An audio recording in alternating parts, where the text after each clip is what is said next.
AD360BR. O assunto é comunicação social e jornalismo. A reação do jornalismo recentemente foi forte e crítica, ao mesmo tempo, juridicamente também dividida. O episódio mais recente envolve a decisão do ministro da Suprema Corte, Alexandre de Moraes, que autorizou uma operação contra Raimundo Cotrim, apontado como fonte do jornalista maranhense Luiz Pablo. A medida acabou revelando a identidade da fonte que havia fornecido informações para reportagens sobre o uso de veículos do Tribunal de Justiça do Maranhão pelo ministro Flávio Dino. E qual é o ponto central desta controvérsia? A Constituição brasileira assegura no artigo 5º, capítulo 15, o sigilo da fonte, quando necessário ao exercício profissional. O debate, portanto, não é simplesmente se uma investigação pode atingir uma fonte jornalística, mas em que circunstâncias isso pode ocorrer e qual é o limite da intervenção judicial. As entidades jornalísticas reagiram porque consideram que atingir a fonte pode produzir um efeito muito maior que o caso concreto. Pode intimidar futuras fontes e comprometer o jornalismo investigativo. Segundo a cobertura recente, manifestaram preocupações entidades como a ANJ, a ABERT, a ANER, FENAGE e a ABRAGE. Crítica principal dessas entidades é que justamente o risco de criação de um precedente que torne fontes menos dispostas a conversar com os jornalistas. E é um contraponto importante. A reação do meio jurídico não foi unânime. Especialistas ouvidos pela Folha observaram que o sigilo da fonte não é necessariamente absoluto. Se houver indícios concretos de que a pessoa protegida pela condição de fonte participou de crimes, por exemplo, obtenção ilícita de dados ou perseguição, pode haver fundamento para a investigação. O problema é estabelecer necessidade, adequação e proporcionalidade da medida. Isso com base na fonte do que foi dito na Folha de São Paulo. E essa discussão ganhou ainda mais importância hoje, 18 de agosto de 2026, durante o julgamento no STF.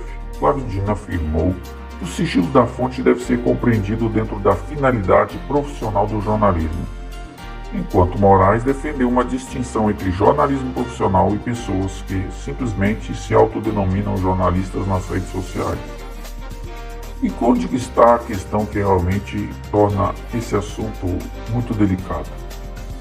Há uma diferença fundamental entre investigar um crime cometido pela fonte e utilizar a investigação para descobrir quem é a fonte de uma reportagem.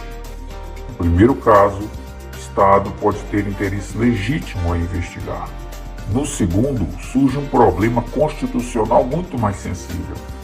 Se toda a fonte puder ser identificada por ordem judicial, sempre que a informação publicada incomodar uma autoridade, o sigilo deixa de cumprir sua função.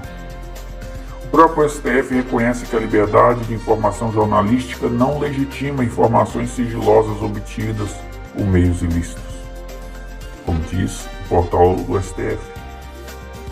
Portanto, o debate não pode ser reduzido a Moraes contra a imprensa ou imprensa contra Moraes.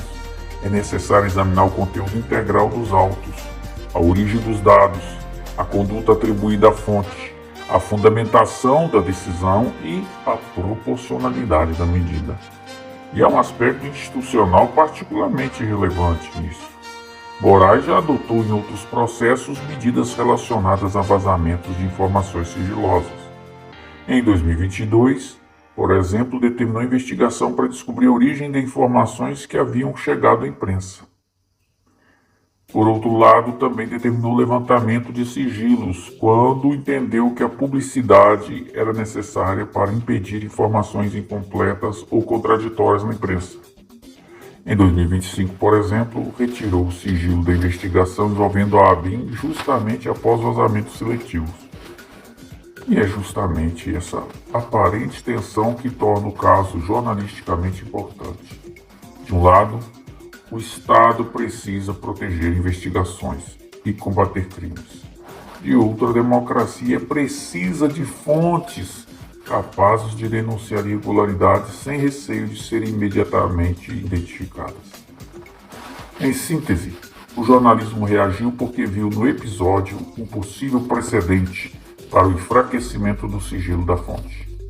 A defesa da medida, por sua vez, sustenta o sigilo profissional, que o sigilo profissional não pode funcionar como escudo para práticas criminosas.